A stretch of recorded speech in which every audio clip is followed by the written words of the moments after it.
सहना भवतु सहनौ भुनक्तु सह वीर्यं करवावहै तेजस्विनावधीतमस्तु मा विद्विषावहै। ॐ शान्ति शान्ति शान्तिः।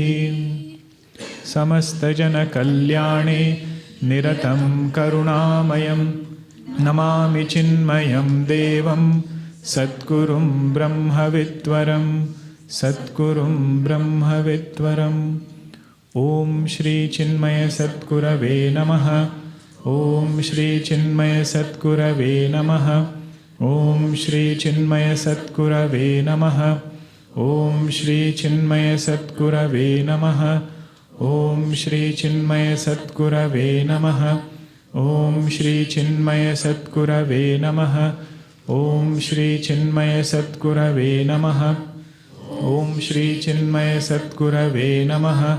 ॐ श्री चिन्मय सद्गुरवे नमः।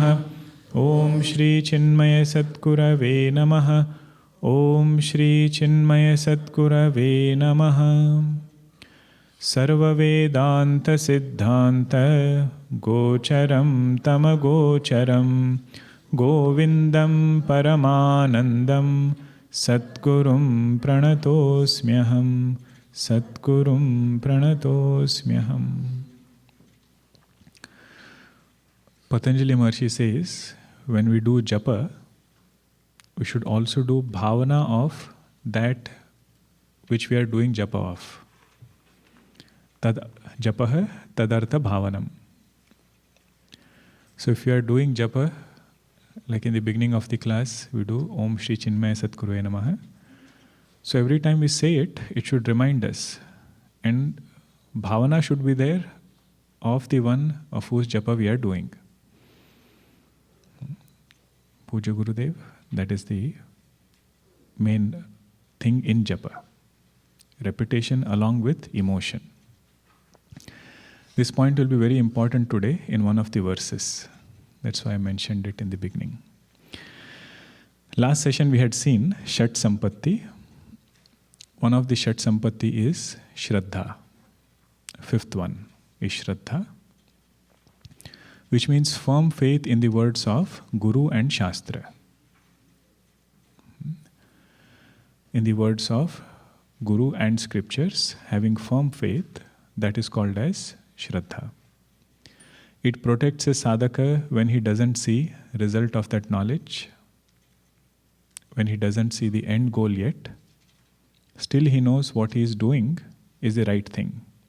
Eventually he will be led to that goal. That is the beauty of Shraddha.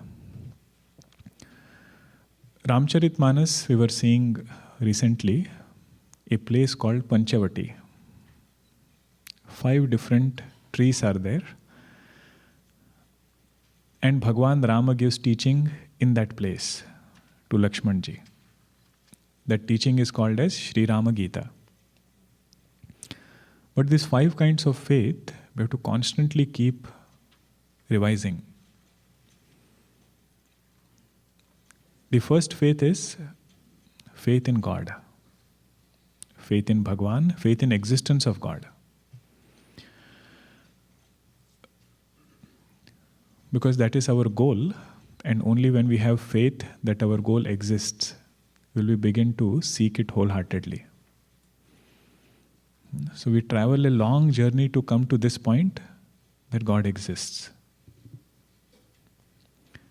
Faith in God, Bhagavan. Second is faith in Shastra. That scripture which will reveal to me nature of God. That scripture which will take me to Bhagavan That is the second faith. Faith in Bhagwan, faith in Shastra. Third faith is faith in Guru.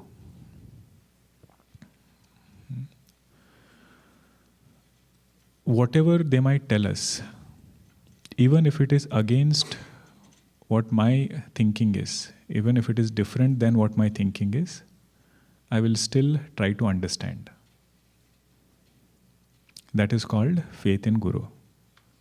If they have said it, it is up to me to understand how I should apply it in my life.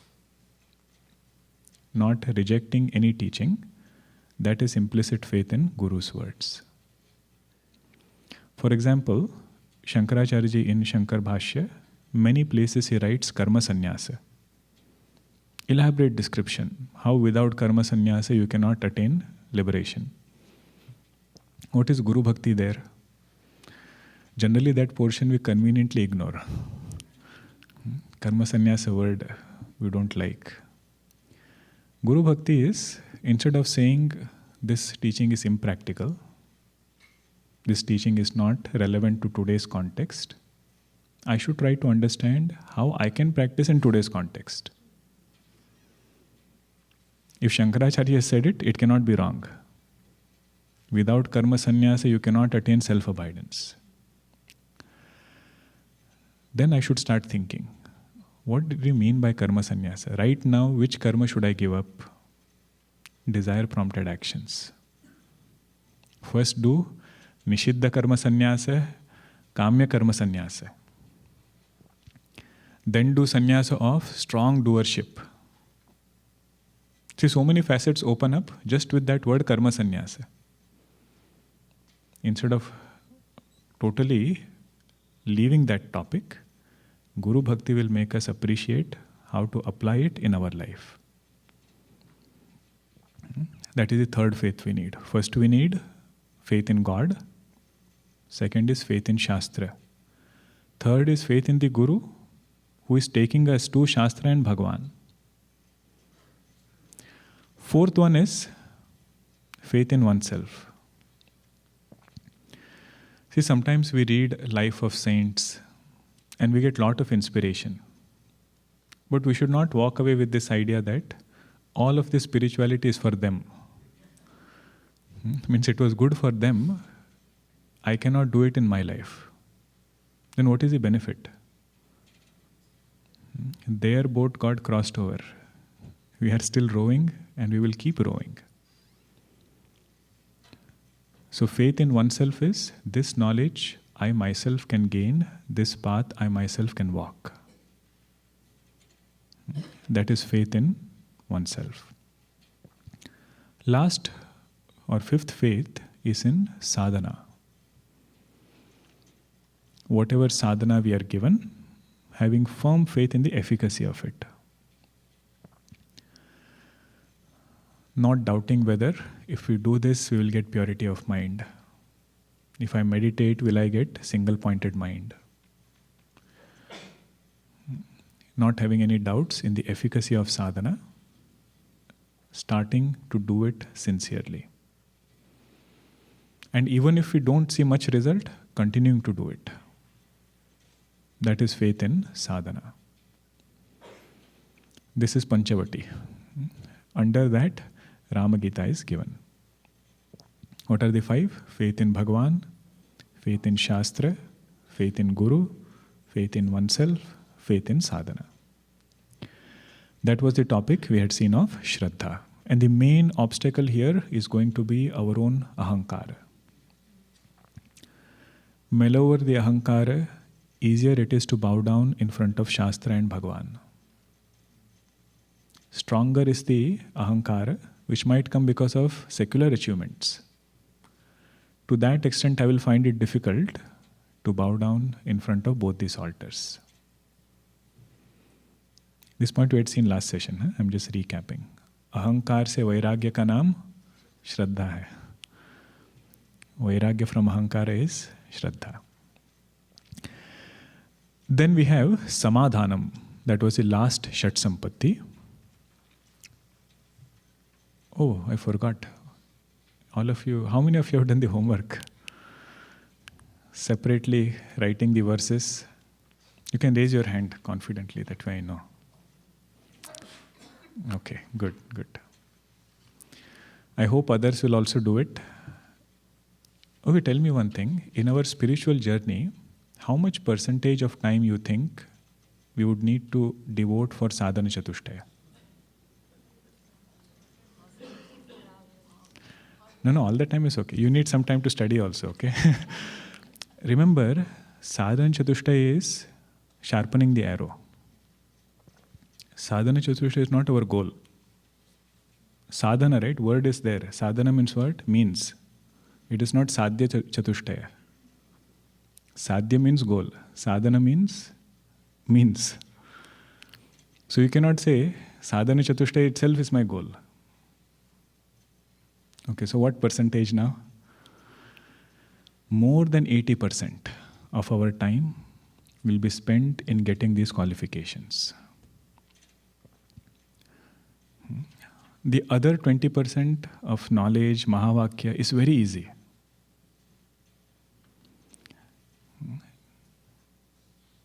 Janak Maharaj, he tells Ashtavakraji,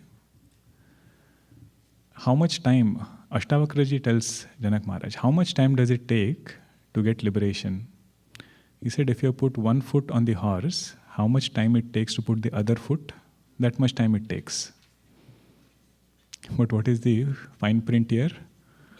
To put that first foot, it takes a long time, because horse is turbulent. So that will be our journey. These verses are amrutam, nectar like for a sadhaka.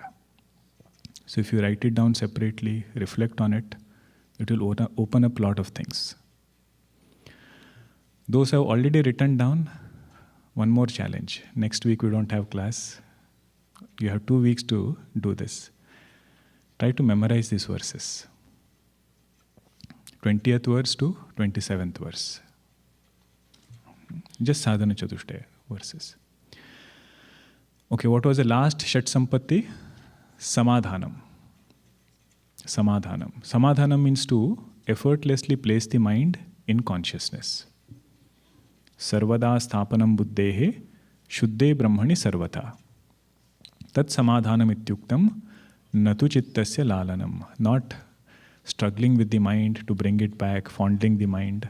That is not called as samadhanam. Easily he can put it there. What is difference between samadhanam and shamaha? In shama there was struggle and effort. And samadhanam is ripened state, effortless placing of the mind in the self. You all must have heard that graduation speech by Federer in Dartmouth College. There he says one thing, people used to tell me, you played effortlessly. And he said you would get angry listening to that statement. Because when nobody was watching, he was practicing. And what they saw was the ripened state. So this yogi also, if you tell him, samadhanam, effortlessly you can place the mind in the truth. He says, I have also struggled hard.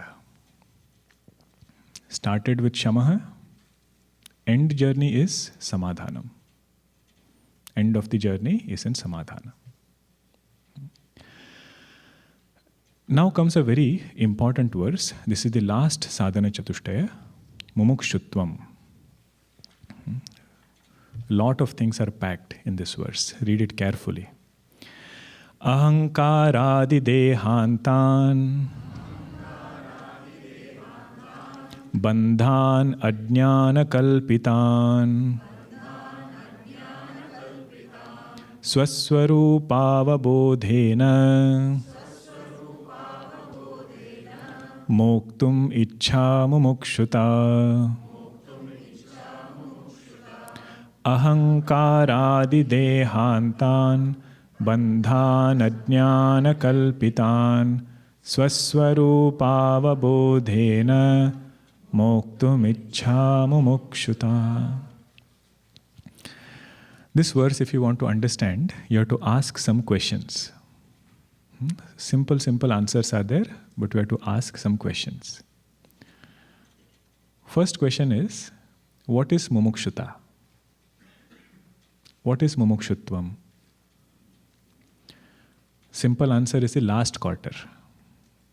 Moktum ichha mumukshuta. Desire to be free is called as mumukshutvam. What is mumukshutva? The intense desire to become free. We'll elaborate it further, but make it into smaller questions. Bhoktum ichha is called as bhubuksha. Desire to eat is called as bhubuksha. Jnatum ichha is called jijnasa. Desire to know is called as jijnasa.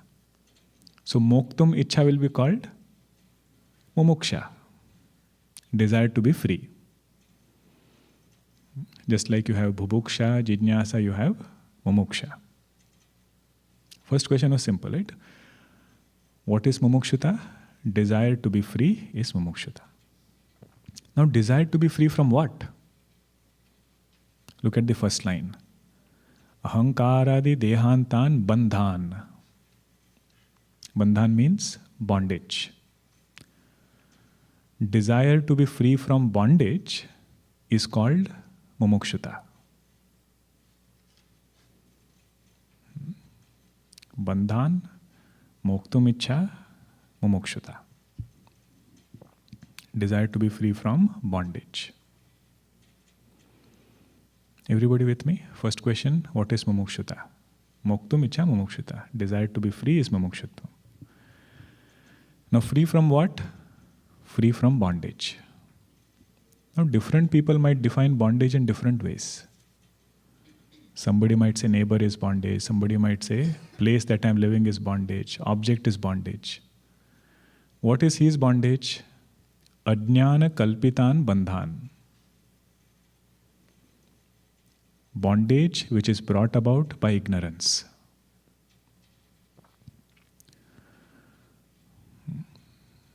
Bondage which is brought about by ignorance. That bondage he wants to be free from. In all this cricket match and all they show, right? This match is brought to you by. So here also ajnana kalpitan means bondage brought to you by ignorance. Kalpitan means that, brought to you. Now, what is the extent of this ignorance? From where to where does it span? So if you want a span, you need the start point and end point. Starting point in Sanskrit is called Adi. End point is called Anta. So see that first verse.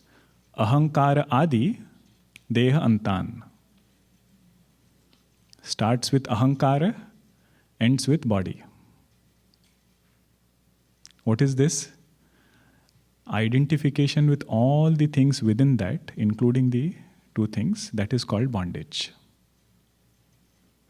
So what all things are included in between? Ahankara is there, intellect is there, mind is there, sense organs are there, gross body is there.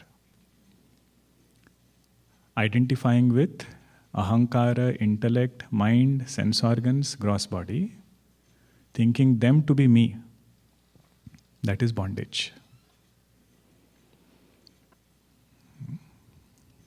Ahankara to deha. If you want to put it differently, you can say identification with panchakosha is bondage. 5 koshas. They will be elaborated in Vivekachoodamani. What are the names of the 5 koshas? Names we should know. First kosha is Annamaya, food sheath, Deha. Then comes Pranamaya, vital air sheath. Then Manomaya, mind sheath. Vijnanamaya, intellectual sheath. Anandamaya, bliss sheath. So identification with all these sheaths is bondage. How has it come about? Ajnana kalpitan, because of ignorance. What is mumukshutvam? Desire to be free from this identification is mumukshutvam. Now, did you notice any fallacy here? If you say ahankara adi deha anta and you mapped it to anandamaya kosha to annamaya kosha, do you see any fallacy? Which kosha does ahankara belong to? Generally they say Vijnanamaya kosha. So in that first definition in this shloka, you started with ahankara, ended with body. What got left out? Causal body. So Chandrasekhar Bharati Swamiji, he clarifies that in certain texts, Anandamaya kosha is called as ahankara. Anandamaya kosha is called ahankara. Why is it called ahankara? Because bhoktrutva is an Anandamaya kosha. Enjoyership is in Anandamaya kosha. This is just a technical point, don't worry. What do we have to understand here? From ahankara to body, whatever things are here, oh, this is a nice chart to know. Okay? So this vasana, you can secondarily call it as Anandamaya kosha, unmanifest. Vasanas are unmanifest. It is same as Karana Sharira. So from here all the way until gross body. So you have to come like this. From vasana to intellect to all these sense organs, then mind, then body. Identification with all these things is called bondage. Okay? Then, if this is bondage and freedom is wanting to be free from it, how does he want to be free? Different people will have different ideas. Somebody might say, I want to do some action, I want to go somewhere and be free. His clarity is, liberation will come through knowledge. That's why the second line, Swaswarupa avabodhena. By knowing my own true nature, abiding in that self devoid of conditionings, that is the way to be free. Meaning, until we feel the need of knowledge badly, we are not given the title of Tivra Mumukshu. We will see that topic. There are different types of Mumukshus. Who is Tivra Mumukshu? One who says, other than knowledge, I see no other path. Other than self-abidance, to be free from suffering, I don't see any other path. Swaswarupa avabodhena moktum ichha mumukshutva. This desire to be free is called mumukshutvam. How many questions were there? Okay, let's go step by step. First question was, what is mumukshutvam? Moktum ichha mumukshutva. From what means desire to be free is called as mumukshutvam. From what does he want to be free? From bondage, bandhan. What is the type of bondage? What is the nature of bondage? Ajnana kalpitan. It is brought about by ignorance, because of ignorance. From where to where does this bondage operate? From ego to physical body.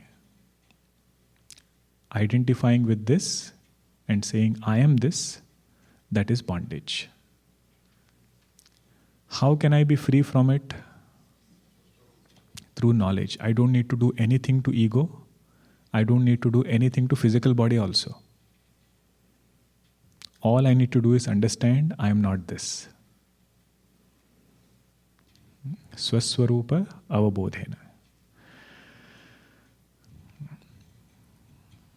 Means the clarity with which we say, I am a man, I am a woman, with that much conviction we should be able to say, I am Brahman. How we don't have any doubts. With that much clarity, we should be able to say that. Okay. Now in this Mumukshutvam, Mahatmas, they explain a gradation. First we'll take a simple gradation. Ramakrishna Paramahamsa gives only 2 levels. He says there is one is Manda Mumukshu, another is Tivra Mumukshu. And very nicely he explains it using a parable. There were 2 farmers and there was a drought in their village. So first farmer goes to the field, looks at his land, it's all barren and dry. He has to dig a canal to bring the water from the river. Some little bit distance away, there was a river flowing. He has to dig a canal. And he starts digging. Early morning, he goes 3 o'clock. Until afternoon, he is still digging the canal. Wife sends daughter to call him for lunch. Daughter comes there and says, "Father, you have been busy since morning. Now it is time. Let's go back. Let's eat lunch." He says, "No, I have started this work. I will complete it. I cannot come in between." Daughter goes. Then wife comes. She says, "Food is getting cold. Take an oil bath and come and eat lunch." He says, "Can't you see? All of us will starve. What will children eat? If I don't bring that water, all of us are going to starve. Until I finish, I'm not coming." So he sends her away. Second farmer also went at 3 o'clock. And it was lunch time. Wife came and said, "Don't overdo it. Let's go and eat lunch. It's hot right now." He said, "Okay, if you say so, I will come with you." Kept his axe and he came. Ramakrishna Paramahamsa says, first one was Tivra Mumukshu. And second one is Manda Mumukshu. That until I reach self-abidance, he says, I'm not going to settle for any other kind of joy. Until I reach the infinite, I'm not going to settle for anything finite. Manda Mumukshu, the moment he finds some joy, very quickly he goes, dropping his main goal.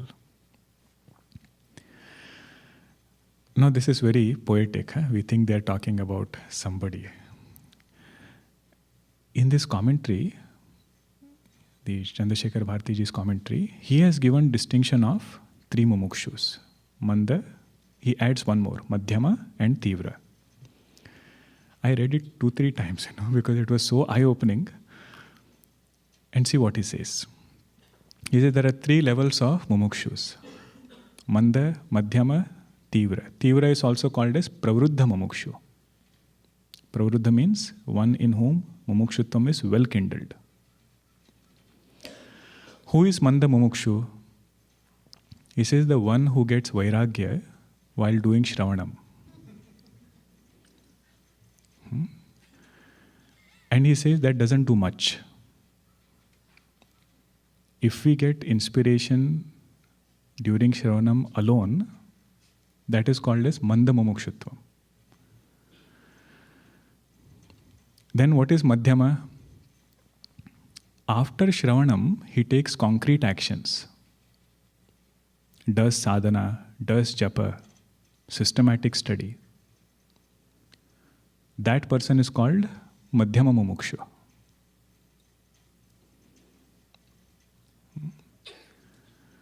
Dosha Darshanam, he is striving hard to control his mind. That person is Madhyama Mumukshu. Then one who wants only God, nothing else, that person is Tivra Mumukshu.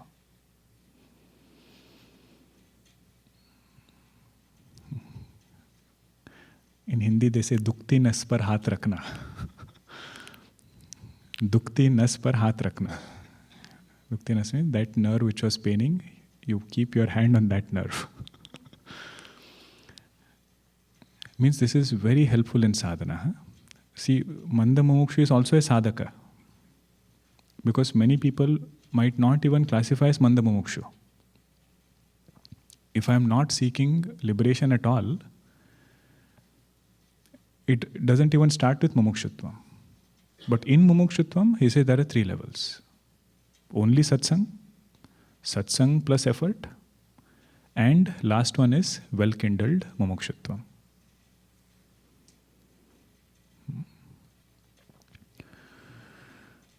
Another thing to note here is Mumukshutvam or moksha is not to attain something.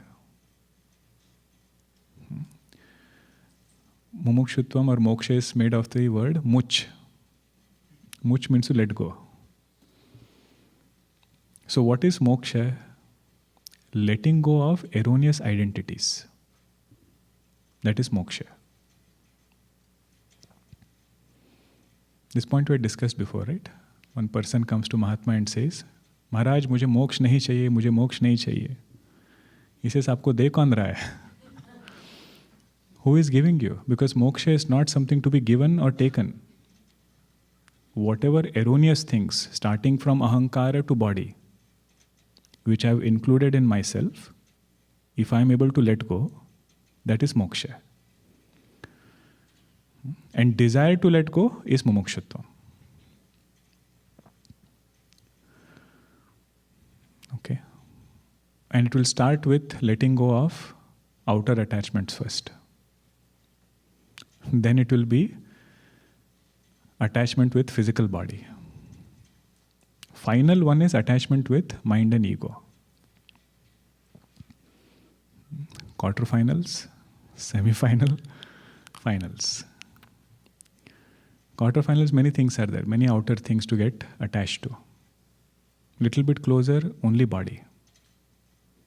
Closest one, mind and ego.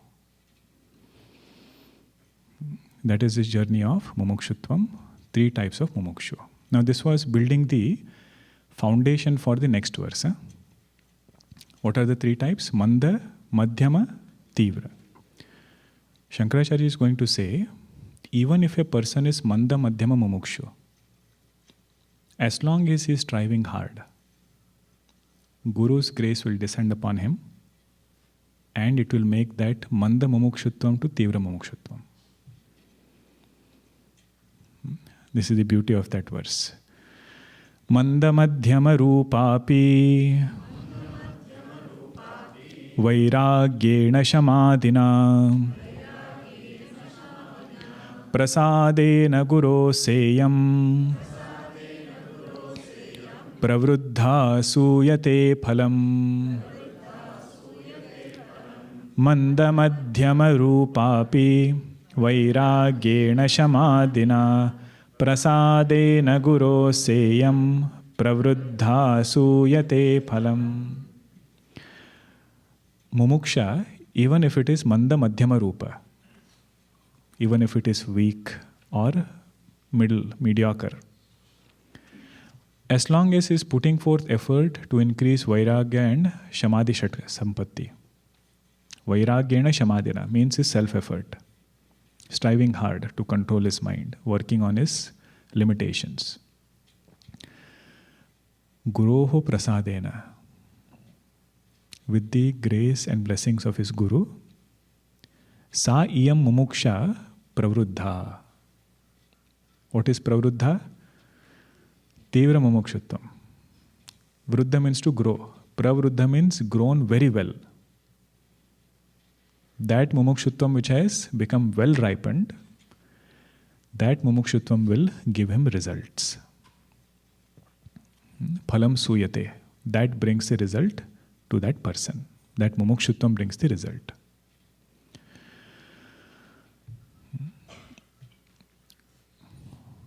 So this verse is a sweet confluence of self-effort and grace. We will start with Manda Mumukshus as Manda Mumukshu. Once we start putting forth effort, graduates to Madhyama Mumukshu. Means after satsang, he works on himself. Systematic study. On that person comes Guru's grace, which makes it pravruddha, and he gets the result. But Gurudev writes a beautiful statement. He says, Distribution of grace is controlled by the student. Distribution of grace is controlled by the student, not the guru. And the best example for this is fire. If fire is burning, I go closer to the fire, my shivering will go away. And I will say that fire removed my shivering. And if somebody chooses to stay away and complains about shivering and says fire is partial, it took away his shivering, not mine. He says Guru is like that. One who is abiding in the self doesn't have the need for any partiality of grace. What depends is my ability to invoke that grace. So whenever we take Guru's name, this should be our bhavana. That may their grace bring sadhana chatushtaya in our life. The commentary, he says, Kshipram ayam taratu bhavabdhimiti. This thought comes in Guru's mind. May this sadhaka cross over samsara very quickly. He's struggling so much, let him not struggle. That's why today we started the class with what bhavana should be there when we do japa. Name of the Guru, Om Shri Chinmaya Sadguru Namo. Along with that, this bhavana. That may our samsara get crossed over easily. Prasadena guroseyam pravruddha suyate param. Other examples also Gurudev gives. He says ocean is like that thing which carries infinite water. But how much water I can get depends upon my container size. If I go with a spoon, I'll come back with a spoon. Bigger container, more water. So grace is like that ocean. Depends upon how much we are able to invoke. Shankaracharya is writing this verse. He says, I am telling you from my own experience. I had a student whose name was Giri. Prasadena gurosayam pravruddha suyate phalam. Made him into Totakacharya. Mandamadhyama rupapi. Weak mumukshutvam. Striving hard in terms of seva. Guru's grace did the final work. That is the request in our prayer also. Tadatmani nirate upanishatsu dharmaha. Bhagwan, there are great qualities that are there in a student of Upanishad. May those qualities come to me. Simple prayer, I will do what I can. The remaining thing is your grace. Now, out of these 4 qualities, Shankaracharya says, 2 of them are essential qualities. What are the sadhana chatushtayas? 4 of them. Viveka, Vairagya, Shamadhi Shat Sampatti, Mumukshutvam. Out of these 4, Vairagya and Mumukshutvam, they are the essential ones. Only if they are there, other 2 are meaningful. This verse is not easy to appreciate. What he says is, as long as Vairagya and Mumukshutvam is there, only then our Viveka and Shama, Dama, Uparama, everything will give results. Otherwise, it is like mirage water. 29th and 30th verse you see. Vairagyam cha mumukshutvam tivram yasya tu vidyate tasminne varthavantasyuhu phalavantashyamadayah etayor mandata yatra viraktatva mumukshayoh marau salilavat tatra shamader bhanamatrata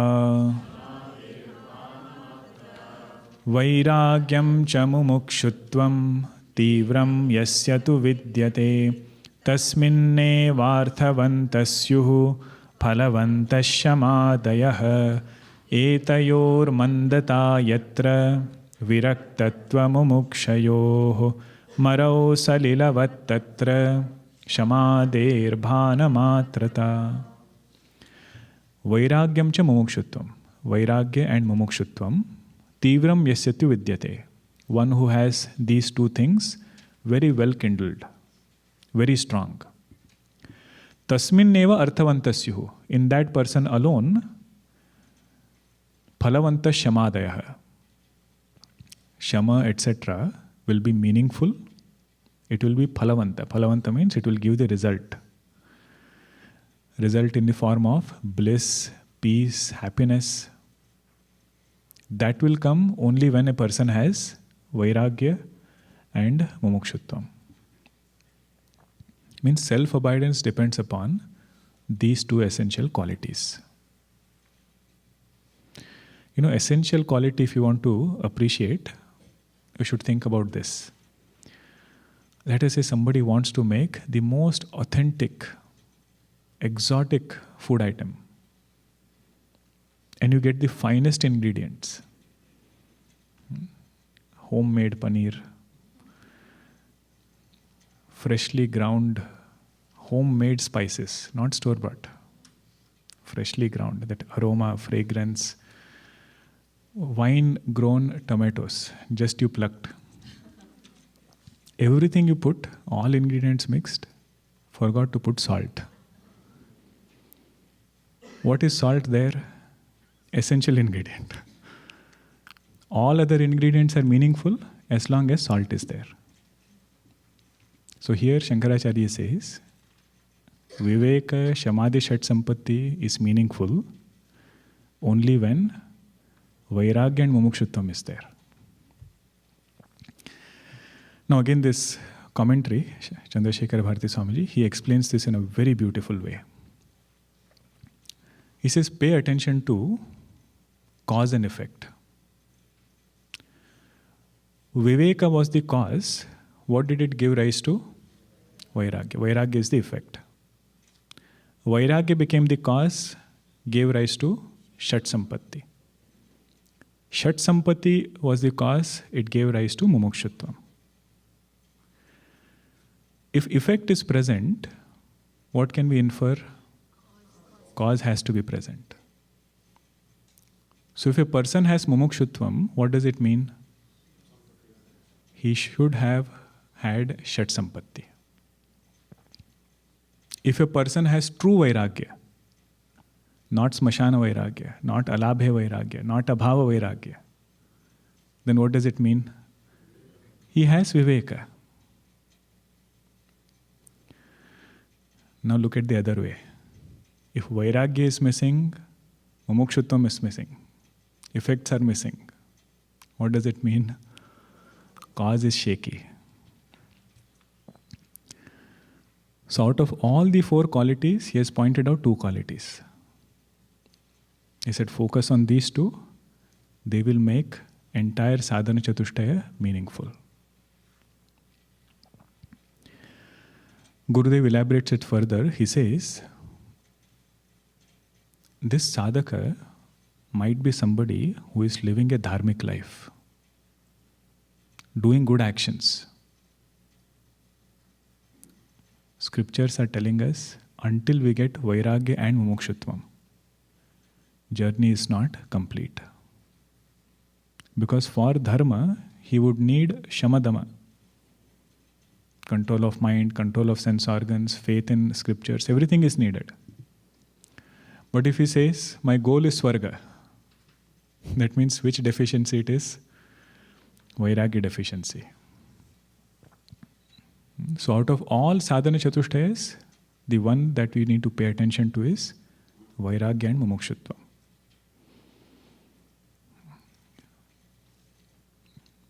The examining of life and coming to understand that other than self-abidance, I don't see any path. That is Mumukshutvam. And Vairagya is staying away from sense objects. Okay. Now, if these two are weak, what happens? Etayor mandata yatra. If vairagya is weak, mumukshutvam is weak, viraktato mumukshayoho, marau salilavat tatra. His condition is like mirage water appearing in desert sand. Meaning what? He might have lot of viveka, lot of control over mind, etc. But that is not helping him overcome sorrow. Ananda still comes from something else other than Atma. Mirage water means what? What is not there somewhere, we see it, thinking that it will quench our thirst, only to realize it has not done anything. So here also, these qualities might take him to several places, but his thirst for happiness will remain. The other popular example is gargling water. Somebody is very thirsty, is given one glass of water, you can gargle it but not drink it. That is this condition, without vairagya and mumukshutvam.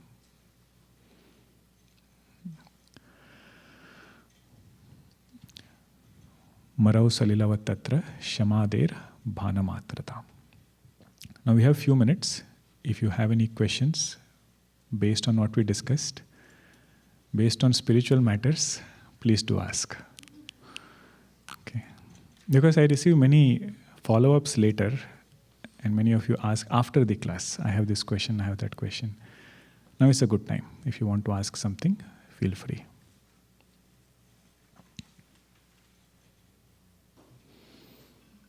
Yes, you can take the mic, if you can give the mic. Or you can come here and ask. Either way is okay.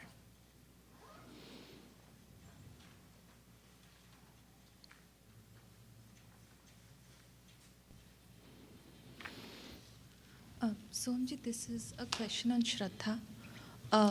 Closer. This is a question on shradha.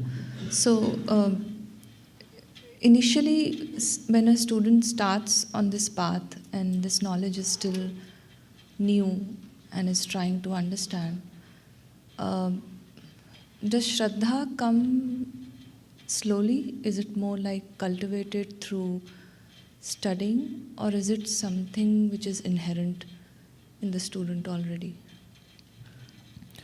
Very good. Shraddha primarily comes because of two things. One is because of punya karma done in past lives. Whatever good actions we do, religious actions we do, one benefit of all punya karmas is faith in life. That is why we cannot enforce faith upon somebody. If that journey is done before, it will come as shraddha. Second way shraddha grows is when we start seeing results.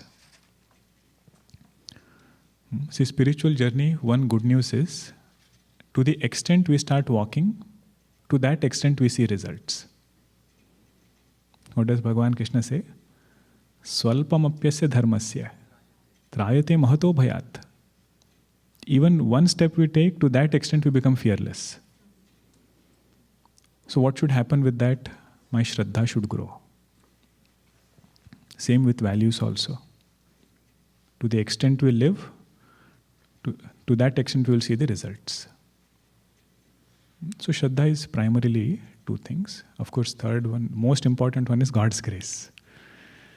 But as far as our journey is concerned, our past earning, and how we are seeing and examining our current journey. Yes. Guruji, you can call me Sohamji. Sohamji. Yes. Sohamji, these four elements are each very difficult. Yes. How does someone make progress on all four of them? Like, is there a sequence? Is there an unlock? This is how you get started? I mean, I'm trying to get to the basics of how do you make sufficient progress? You know, and it's not sequential, I'm assuming. But that's really tough. Yes. You know, it might be given in a sequence, But we don't have to make it too technical in that sense. That, okay, first 10 years of my life I will work on Viveka, then I will go to Vairagya, then Shat Sampati. It will take forever. That's why these two qualities are pointed out.